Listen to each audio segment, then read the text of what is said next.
It started when Sarah and her husband, Mark, moved into the house. They were eager for a fresh start, away from the bustle of the city. The house was beautiful, though old creaky floors, dusty chandeliers, and walls that whispered at night. They didn't mind. They were young and in love, and the house seemed perfect for them. However, shortly after moving in, Sarah began to hear strange sounds. Late at night, she would hear footsteps in the attic, slow and deliberate. At first, she thought it was the house settling, but the noise persisted, growing louder each night. Mark, who had always been a skeptic, dismissed it as nothing, a figment of her imagination. But then, one evening, Sarah found a small, dusty key on the floor of their bedroom. It wasn't there before. The key was old, its surface tarnished with age, and it had an eerie, almost magnetic pull to it. When she asked Mark about it, he had no explanation. Curious and unsettled, Sarah decided to investigate. She walked up the creaky staircase to the attic door, where the key fit perfectly in the lock. The door opened with a groan, revealing a dark, dusty room filled with old furniture draped in sheets. But as she stepped inside, she felt a coldness,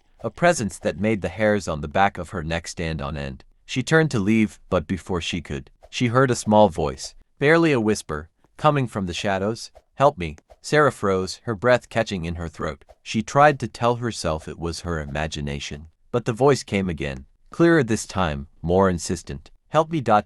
please ...